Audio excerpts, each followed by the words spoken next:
The city of Jacksonville, Florida, known for its vast size and a population of approximately 971,319 as of 2020, holds the title of the most populous city in the state. Situated on the Atlantic coast, this vibrant city boasts a rich history, a bustling port, and a variety of recreational and historical sites that shape the lives of its residents. With its diverse community, Jacksonville offers a dynamic cultural scene, including numerous parks, museums, and beaches, providing a perfect blend of leisure and opportunities for historical exploration. However, it is important to acknowledge the city's crime rate, which surpasses the national average by 17%, presenting its own set of challenges. Against this backdrop, the Camilla Mobley case emerged as a significant event in the city's recent history. On July 10, 1998, a day that was meant to be filled with joy and new beginnings turned into a day of profound sorrow for Shanara Mobley. At the tender age of 16, she welcomed her daughter, Camilla, into the world at University Medical Center in Jacksonville, Florida at approximately 6:55 a.m. However, just 8 hours after the birth, tragedy struck. A nurse who had been providing support and engaging in conversations with Shanara and Camilla suddenly became a part of a horrifying nightmare. Despite the nurse's initial assistance and the trust she had built with Shanara, she ultimately played a role in the abduction. In the later part of the afternoon, when Shanara was feeling exhausted and vulnerable, the nurse proposed the idea of placing Camilla in her baby carrier for a routine temperature check. This suggestion seemed normal and nothing out of the ordinary, especially when Camilla's grandmother entered the room and briefly interacted with the little one before the nurse took her away, assuring a swift return. However, as time passed and 20 minutes turned into an eternity, panic began to consume Shanara. Overwhelmed with a sense of dread, she embarked on a desperate search throughout the hospital corridors, her fear as a mother intensifying into sheer terror. The hospital, upon realizing the unthinkable reality of an abduction, promptly contacted the police, initiating an extensive search operation.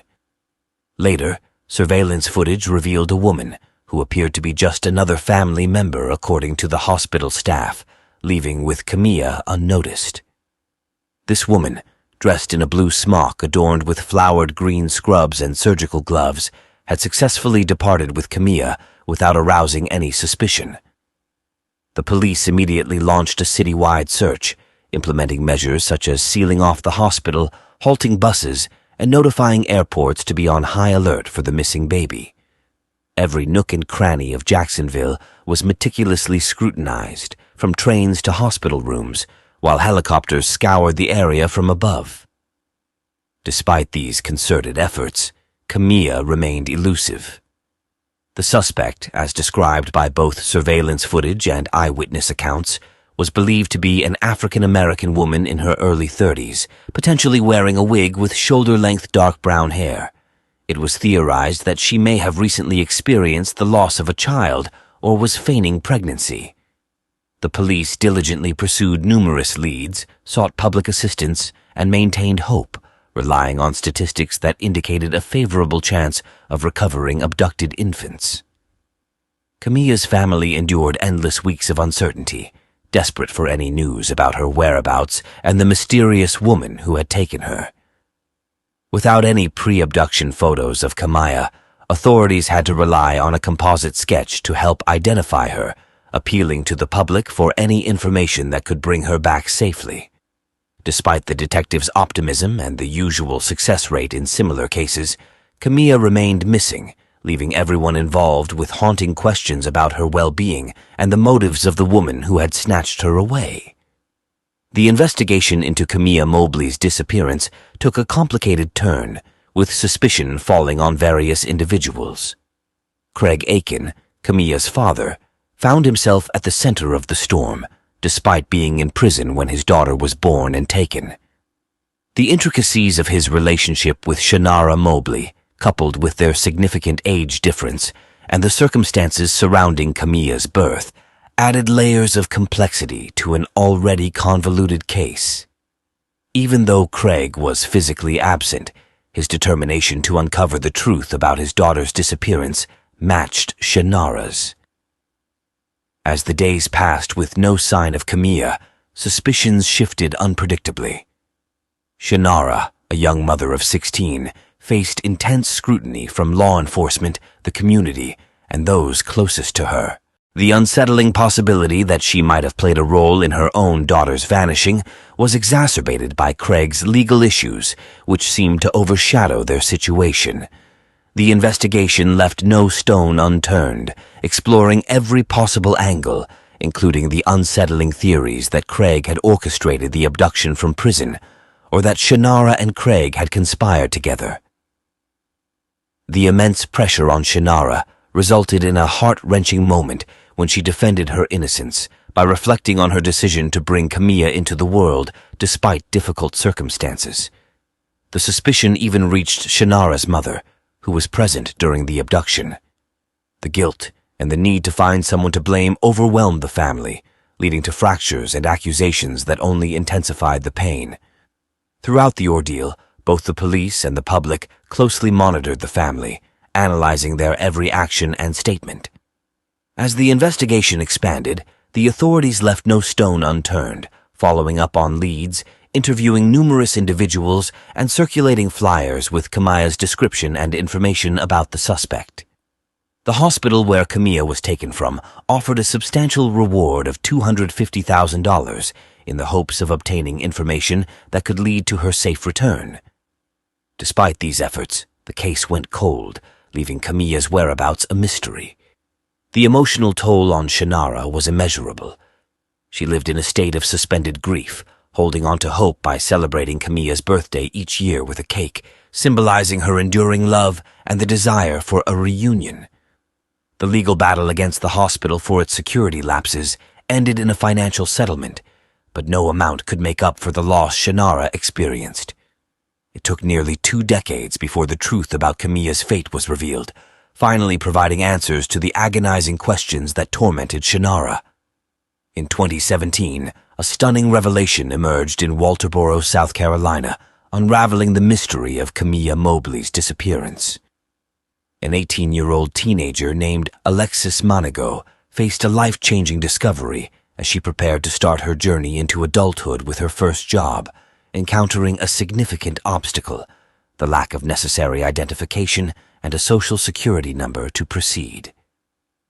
Gloria Williams, who was known as Alexis Manigault's mother, made a shocking confession that changed everything. She admitted to abducting Alexis from the hospital on the day she was born and raising her as her own child. This revelation caused immense emotional turmoil for Alexis. Despite the overwhelming truth, Alexis found herself torn between conflicting loyalties. She pleaded with Gloria to escape and live in secrecy to avoid the authorities. However, burdened by guilt, Gloria felt compelled to face the consequences of her actions. She couldn't bear the thought of leaving Alexis, the daughter she had raised for 18 years, regardless of their true relationship. Alexis, feeling torn and confused, confided in only one close friend, carrying the weight of this secret alone. Approximately a year and a half later, an anonymous tip to the National Center for Missing and Exploited Children exposed the case. This led to Gloria's arrest at her residence in the early morning hours. Amidst the chaos, on January 12, 2017, the police received DNA confirmation that Alexis, now known as Camilla Mobley, was the missing child who had been kidnapped 18 years ago. This breakthrough not only solved an 18-year-old mystery, but also unraveled a complex web of emotions, identities, and legal consequences. With her true heritage now known, Alexis, or Camilla, was thrust into the national spotlight, becoming the living connection between a painful past and a hopeful future. Her life story is an extraordinary journey from abduction to discovery and the intricate process of reuniting with her biological family. Born on July 10, 1998, to Shannara Mobley and Craig Aiken, Camilla Mobley was taken by Gloria Williams and raised as her own daughter, Alexis Manigault, in Walterboro, South Carolina. In this tight-knit community, Alexis grew up as a typical young woman, excelling in school, attending church regularly, and sharing a strong bond with Gloria, whom she believed to be her mother. Alexis's upbringing consisted of ordinary activities, like cheering for her older brother at basketball games and pampering herself with Gloria, who provided her with love, care, and a stable home. However, beneath the nurturing environment, the truth about Alexis's true parentage remained a looming shadow, eventually coming to light in a revelation that would alter everything. The emotional journey that followed the discovery of her true identity was further complicated by the legal consequences faced by Gloria Williams. As Alexis grappled with the reality of her situation, authorities worked diligently to reunite her with her biological parents, Shannara and Craig. The process of reunion was filled with a mix of emotions, from Shannara's unimaginable joy and relief at finding her daughter alive to the complexities of building a relationship from scratch. Their initial meeting over FaceTime was a poignant moment characterized by mutual curiosity and an unexpected ease of communication, as if they were not strangers but a family separated only by circumstances. However, despite the initial warmth, challenges lay ahead. Shannara's disappointment upon learning that Alexis had not alerted the authorities upon discovering her abduction highlighted the intricate web of emotions and loyalties at play. Alexis's desire to continue being known as Alexis and her reluctance to see Gloria face severe punishment underscored the depth of their bond and the difficulty of navigating her newfound reality. For Shannara and Craig, the dream of a seamless reunion faced obstacles as they confronted Alexis's loyalty to the only mother she had ever known. Gloria Williams, born in 1965, found herself at a tumultuous point in her life around the time she abducted Camilla Mobley in 1998. Gloria, at the age of 33, went through a devastating miscarriage, a painful experience she chose to keep hidden. Despite not being pregnant, she exhibited symptoms of a phantom pregnancy, maintaining the illusion. During this time, her then-boyfriend, Charles Manago, put immense pressure on her to have a child, which was intertwined with a history of physical abuse. Gloria believes that this abuse contributed to her miscarriage. The situation at home deteriorated to the point where Gloria's sons from a previous marriage were deemed unsafe and had to live with their father. Charles insisted on having a baby, believing it would stabilize their tumultuous relationship. Filled with a mix of despair and hope for change, Gloria went on autopilot and embarked on a 4-hour drive that led her to the hospital where Shannara Mobley was about to give birth. In Shannara's hospital room, Gloria found herself in a vulnerable moment as Shannara expressed her uncertainties about motherhood. These uncertainties resonated with Gloria's deep longing to fulfill Charles's desire for a child. This led Gloria to impersonate a nurse, abduct Camilla, and create a narrative that would not be questioned by her family or Charles. Upon returning home with Camilla, Gloria fabricated records and maintained this false reality for 18 years, despite the foundation being built on lies. However, contrary to her hopes, the arrival of Camilla did not mend the fractures in Gloria's relationship with Charles. The act of abducting Camilla became a turning point in Gloria's life, not for the reasons she had anticipated, but because it gave her the strength to leave the abusive relationship with Charles. This decision was not driven by the expected stability a child might bring, but by a newfound determination to provide a safer environment for Camilla. Gloria Williams, after enduring a tumultuous period, managed to rebuild her life. She found solace in marrying a supportive and loving husband and eventually regained custody of her 2 sons. However, the long-standing mystery surrounding Camilla Mobley's disappearance was finally resolved when Gloria was arrested on January 13, 2017, from her South Carolina home. The subsequent trial, which garnered national attention, commenced on February 12, 2018.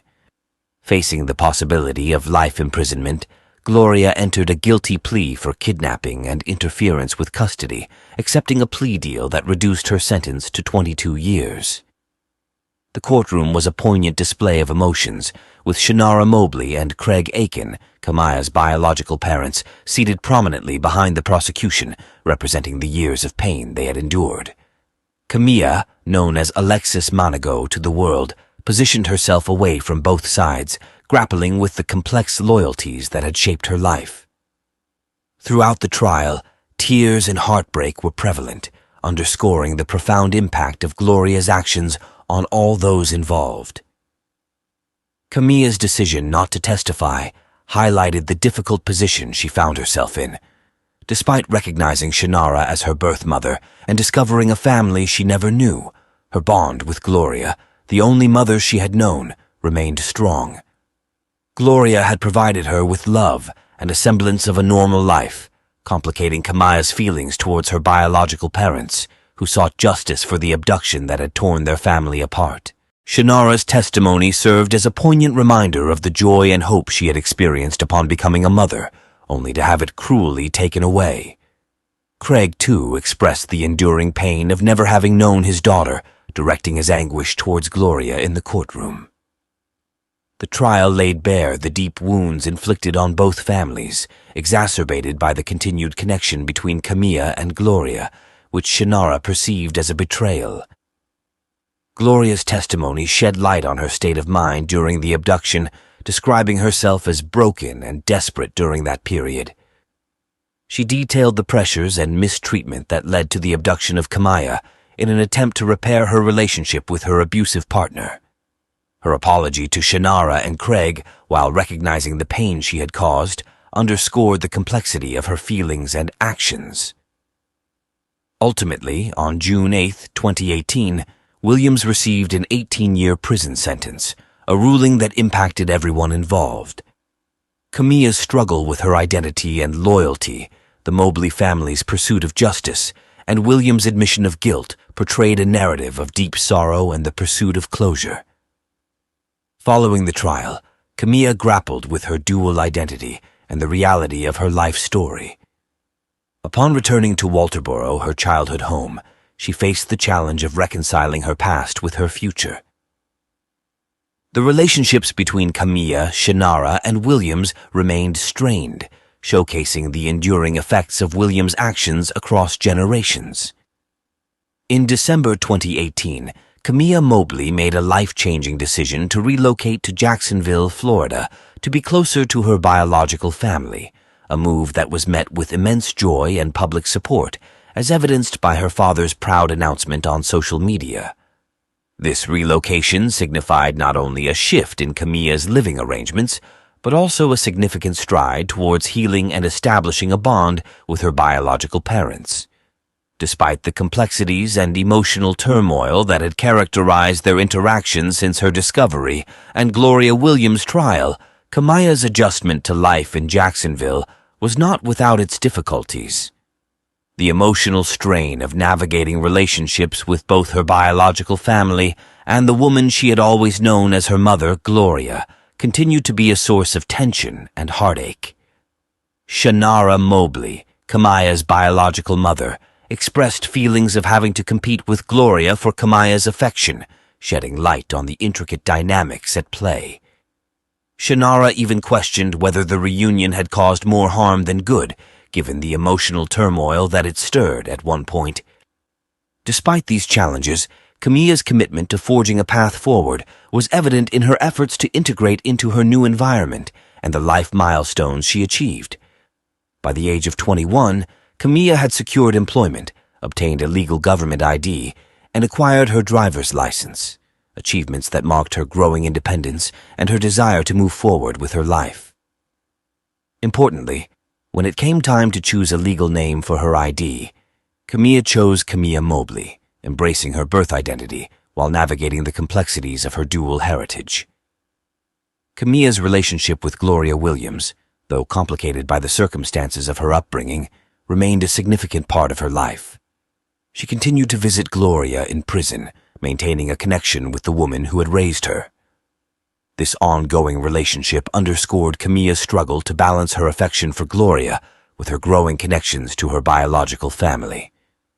On December 15, 2023, Williams made a significant move in her case by requesting a judge to dismiss her current judgment and sentence, marking her third plea for reconsideration.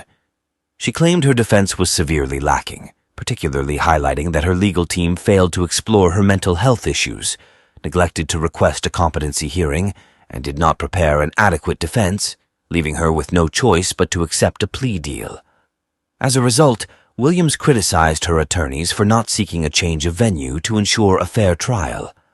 Her motion advocates for the right to retract her plea, undergo a new competency evaluation, and, if deemed competent, to restart the legal process.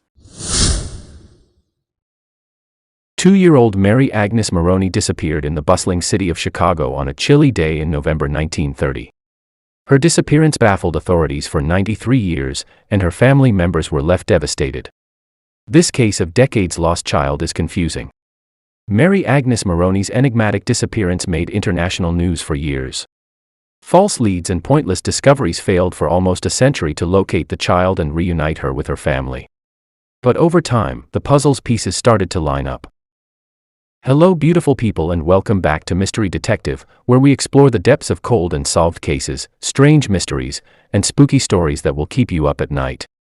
In today's video, we'll talk about the lengthy search for Mary Agnes Maroney, a 2-year-old who mysteriously disappeared from her Chicago home in 1930 and was never heard from again. Mary Agnes Maroney's case remained unsolved despite numerous DNA tests, suspicious letters, sighting reports, and reported sightings until 2023, when a Californian woman came forward with the solution to the long-standing puzzle. Stay with us as we reveal the shocking details surrounding Mary's disappearance and the surprising turn of events that resulted in the resolution of her case. Mary Agnes Maroney was born to Catherine and Michael Maroney in Chicago, Illinois, on May 9, 1928. In the depths of poverty during the Great Depression, they were a family struggling to get by. Mary had a younger sister named Anastasia, who was only 11 months old at the time. Mary and her family lived in an apartment on the second floor above a supermarket at 5200 Wentworth Avenue. Michael Maroney distributed handbills to earn his meager weekly salary of only $15. The Maroneys were having a difficult time. In the midst of their financial struggles, one of Catherine Maroney's relatives became interested in the family story. This relative took the initiative to get in touch with a welfare organization, and as a result, an advertisement about their financial struggles was publicized. Shortly after, Edgar Gilpin, a self-described male nurse and philanthropist, responded to the advertisement on May 13, 1930, on a Wednesday night. He offers Michael help in the form of a suit and some shoes. Since the addresses of families in need were kept secret from the public, the family accepted the offer through the welfare organization. But due to a small error, a mysterious woman learned the Maroney family's address. They had no idea that this seemingly insignificant mistake would trigger a tragic chain of events that would alter their lives for good. On May 14, 1930, Catherine Maroney, who was 17 years old at the time, was at home by herself with Mary Agnes and Anastasia. She heard a knock at the door as she was mopping the floor. When she goes to answer the door, a nicely dressed woman who identified herself as Mrs. Henderson and claimed to be a representative of the social worker who had seen the Maroney family's advertisement for assistance, was standing at the doorstep. She had just brought inside some groceries she had bought from the downstairs grocery store for $2.55. Mary Agnes, who was typically reserved, quickly warmed up to the woman as Catherine described their family's hardship to her. The woman appeared friendly and eager to assist while listening intently. She said her aging husband had passed away, leaving her with a sizable fortune. A child like Mary Agnes was something else she mentioned wanting. She then requested that Mary Agnes be temporarily taken to California with her while assuring Catherine that the young girl would be as chubby as a butterball. Catherine struggled to overcome her unease. She politely turned down the woman's sudden offer, and the woman seemed to have accepted the mother's decision. The woman soon left and assured Catherine she would be back the following day. Catherine asked for her name, and the woman reluctantly identified herself as Julia Otis. Julia gave Catherine $2 and 2 books before she left as a sign of support. The next day on May 14, 1930, even though it was raining, Julia Otis went back to the Maroney's house. She brought fresh baby clothes this time for Catherine, who was at the time expecting her third child. Later it was found that Julia had bought these clothes from a department store with a brand new $50 bill. She offered to drive Mary Agnes to a close-by shop so she could buy new clothes and shoes and claimed to have found her father a better job. Catherine reluctantly agreed to let Mary Agnes go with her because she was appreciative of the woman's generosity and thought of her as a blessing. Julia Otis took little Mary away and left in spite of her sobs and tantrums. The two, however, disappeared without a trace. Catherine and Michael turned to the police for assistance as they searched desperately for their beloved daughter. They searched for traces, but none were discovered. On the same evening, an elderly man in shabby clothing who claimed to be a welfare worker showed up at the Maroney home. Catherine reported him to the police because she was uncomfortable with his presence. The men tried to stop her from making the call through to the police, but failed, and eventually ran away. He was never identified or found. Julia Otis was described by Catherine as a pleasant and attractive woman, around the age of 22, standing at around 5 feet 2 inches tall, and weighing 125 pounds. She spoke with a refined voice and had visible front teeth. Julia was dressed in a gray suit, a gray lace hat, a pearl necklace, and a jeweled wristwatch when they last saw each other.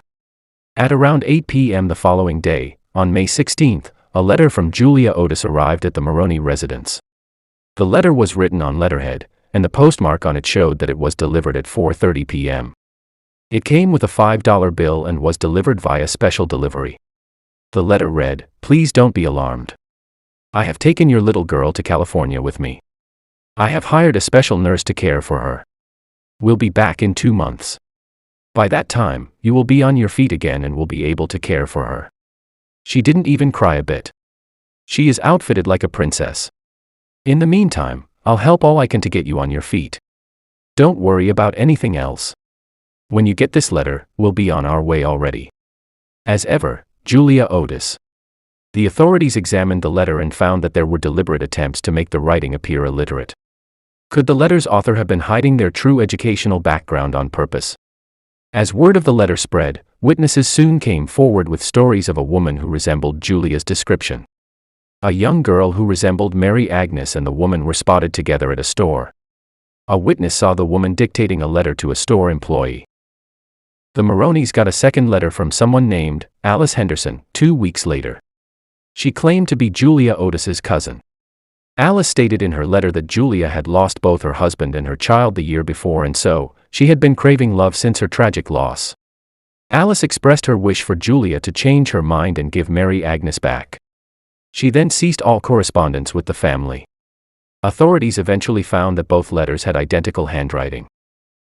4 days after Mary Agnes was kidnapped, on May 19, Catherine Maroney took matters into her own hands and asked a judge for a warrant, accusing Julia Otis of abducting her first fruit.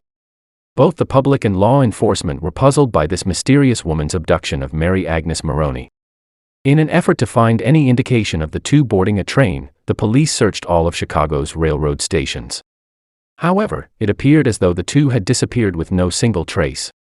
A girl fitting Mary Agnes' description was spotted in Rockford, Illinois, on July 23, 1931.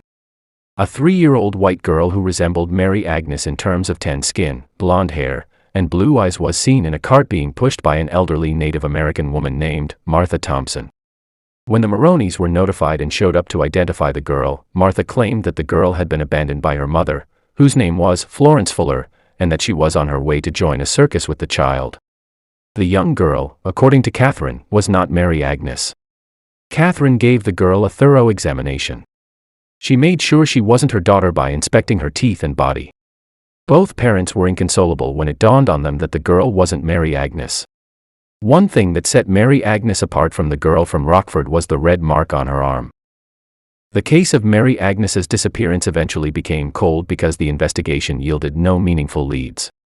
In the coming years, the Maroney family welcomed another child whom they named Catherine into the world. They then had the good fortune to welcome 5 more boys named Michael Jr., Patrick, George, Harold, and William. When other kids went missing, the media frequently ran stories about Mary Agnes, keeping her name in the public eye. When Chicago Daily News reporter Eden Wright came across a picture of the Maroney family, he noticed something important. All of the family members looked alike, which gave him the idea for a story. In an effort to get someone to recognize Mary Agnes, the Chicago Daily News worked with the California newspaper to publish photos of the Maroney family. Soon enough, a Californian man by the name of Everett McClellan came forward in 1952. The men claimed that Anastasia, one of Mary Agnes' sisters, looked so much like his wife that it might have been her picture. The woman, Mary McClellan, was 24 years old and had been adopted in 1930 by Charles and Nora Beck. The teeth, blood type, skull type, fingerprints, and handprints of Mary McClellan appeared to be identical to those of Mary Agnes. However, Mary McClellan lacked two things Mary Agnes had. Mary Agnes was born a year later than McClellan, and McClellan did not have Mary Agnes' distinctive hernia scar from a surgical procedure. The newspaper arranged a meeting between Mary McClellan and Catherine on September 4, 1952, but much to everyone's dismay, Catherine Maroney insisted that Mary McClellan was not her lost daughter. Regardless, the women developed a close bond over time. Ultimately, a DNA test carried out in 2008 after Mary McClellan's demise established that she was not Mary Agnes. Mary Agnes' parents, Catherine and Michael, were profoundly affected by the tragic disappearance of their daughter. Michael passed away in 1957 at the age of 58, leaving behind an extraordinary amount of pain brought on by the loss of his dearly loved daughter. Depression plagued Catherine for years as she was consumed by the pain of her daughter's disappearance. She was only 49 years old when she died in 1962, after she had endured her loss all the way to the end. For close to a century, Mary Agnes' case remained a mystery. When Cook County Sheriff's Detective, Jose Rodriguez, started looking into Mary Agnes' disappearance in 2022 and contacted Terry Arnold, the daughter of a woman he thought was the long-lost Mary Agnes Maroney, the case took a great turn. Detective Rodriguez thought Mary Agnes might actually be Terry's mother based on DNA evidence. When the detective first explained his hypothesis, that Jeanette Burchard might actually be Mary Agnes Maroney, to Terry Arnold, Terry was doubtful and didn't buy it. She emphasized the absence of Mary Agnes' birthmark and other distinguishing features in her mother. But Terry agreed to take a commercial DNA test in order to disprove the theory and offer concrete proof. On October 28, 2022, the test results were received, and they produced a startling finding. Her genetic makeup, in contrast to Terry's Polish heritage, predominantly revealed Irish ancestry, which was a notable similarity with the Maroney family. The DNA test also established Terry Arnold's relationship to the Maroney family's surviving members as first-line cousins. This coincidental relationship strengthened the notion that Terry's mother was Mary Agnes Maroney. Who was she, though? Her family had been informed that Jeanette Burchard was born on April 14, 1928. She was raised by Jeanette Soleric Darris Anderson and her stepfather, Frank Darris. Detective Rodriguez did not find any obvious abnormalities in Burchard's family during his investigation. However, Terry provided a crucial piece of information. Frank Darris, Terry's step-grandfather, once told Jeanette Burchard that the woman who raised her wasn't her biological mother. Terry also claimed that her mother attempted to find out more about her true ancestry by contacting her Chicago-based cousins, but they claimed to be unaware of the situation. However, it was later discovered that before getting married to Frank Darris, the woman who raised Jeanette had a brief relationship with a man by the name of John Fahey. Fahey and the woman, along with Jeanette Burchard, were listed as residing in the same Chicago home in the 1930 census. After getting married to Darris, the family moved to Virginia in the early 1930s. Later, during World War II, they moved to Florida. Jeanette Burchard wed Edward Jennings in the 1940s, and the two of them had two children named Barbara Joan Jennings and Edward Clifton Jennings, Jr. After starting her career as a nurse, Jeanette gave birth to Terry Arnold, her third child, in 1957. A few decades later, she wed Earl Burchard a second time. The Miami Dolphins were Jeanette's favorite team, and she supported them from the time they were founded in 1966 throughout her entire life. Jeanette was a nurse, but she also had a great love for animals, especially dogs and cats. She also loved opera, with Madame Butterfly being a particular favorite. According to Terry, the last time her mother visited Chicago was probably between 1989 and 1995, possibly for a funeral. She later died in Florida in 2003, and her remains were buried alongside her pets. A year later, her son, Edward Clifton Jennings Jr. died. Her daughter, Barbara Joan Jennings, soon passed away in 2006 too. Terry Arnold is, however, the only surviving child of Jeanette Burchard, and she is certain that Mary Agnes Maroney is indeed her mother, whom she knows as Jeanette Burchard. In an interview, Terry admitted that she didn't know anything about the name Julia Otis or how her grandmother ended up raising her mother, Jeanette Burchard. Terry is still oblivious to the circumstances surrounding this mystery. However, she acknowledged that Mary Agnes' parents never received closure or knew the truth about what really happened to their daughter and expressed sympathy and sadness for them. Terry assured the Maroney family that Jeanette Burchard, or Mary Agnes as Terry knew her, was dearly loved despite the unanswered questions. Mary Agnes Maroney was the subject of a decades-long, relentless search in 1930. The horrific chapter that has plagued the Maroney family's generations for almost a century has finally come to an end as of this year 2023. But there was still one unanswered question: who was Julia Otis, and what motivated her to kidnap young Mary Agnes from her loving family? We will never be able to know some of these responses. Thank you friends for watching. Don't forget to subscribe and hit the bell icon for more mystery cases. Until next time, stay safe and at alert for the next mystery to be unraveled.